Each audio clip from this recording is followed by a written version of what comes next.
আব্বা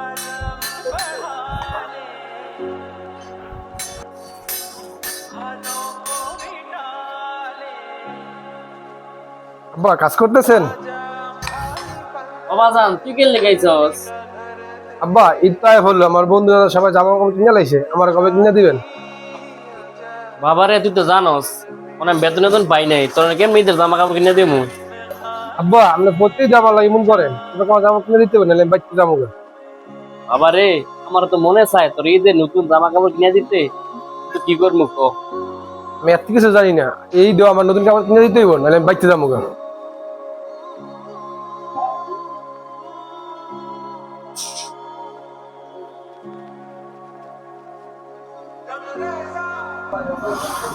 আসসালামু আলাইকুম মালিক। ওয়ালাইকুম আসসালাম। কি জন্য আসছো বলো? মালিক সামনে তো ঈদ, পড়ায় বায়না ধরছে, তো জামা কাপড় কিনা দিতাম, এই মাসে বেতন যদি অগ্রিম দিতেন। রোজার মাস, দোকানে কাম কাজ নাই, আর মাস শেষ হইতে এখনো তো অনেকদিন বাকি, এখন আবার তো টাকা টুকা দিতে পারবো না। আচ্ছা ঠিক আছে।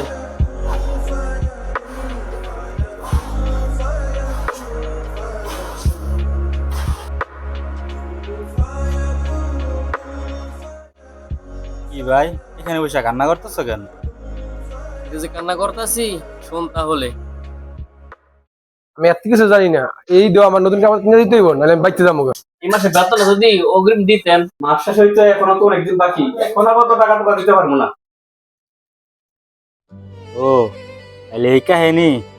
আসলে ভাই, ভাতিজার কথাই কি কমু কন, ওই অত পোলাহের মানুষ, ওর তো মনে চায় ওর বন্ধু বান্ধব যেমন জামা কাপড় কিনে ওইরকম জামা কাপড় পরতে। আচ্ছা, ওরা কই গেলে পামু কন তো আমারে? বাইরে হ্যাঁ তো কইছে বাইতে বার হয়ে যাইব গা, কিন্তু এখন কই আছে কেমনে কমু? আরে ভাই আপনি কাইন্দেন না তো, আমি যা দেখতেছি ভাতিজা কই আছে, আপনি বাড়িতে যান।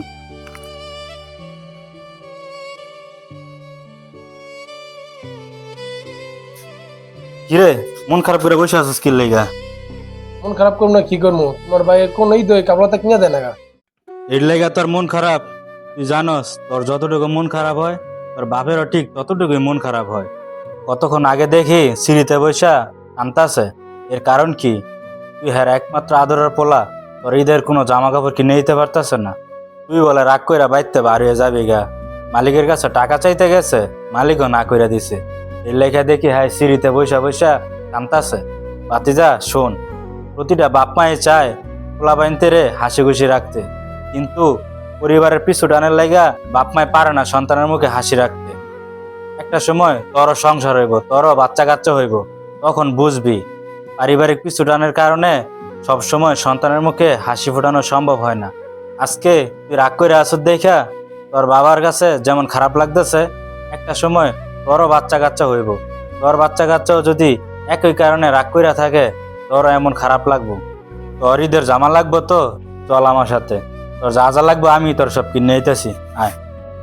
বাবারা সন্তানের মুখে হাসি ফোটানোর জন্য সবসময় চেষ্টা করে থাকে, কিন্তু তাদের এই চেষ্টার মধ্যে বাধা হয়ে দাঁড়ায় পরিবারের অভাব অনটন।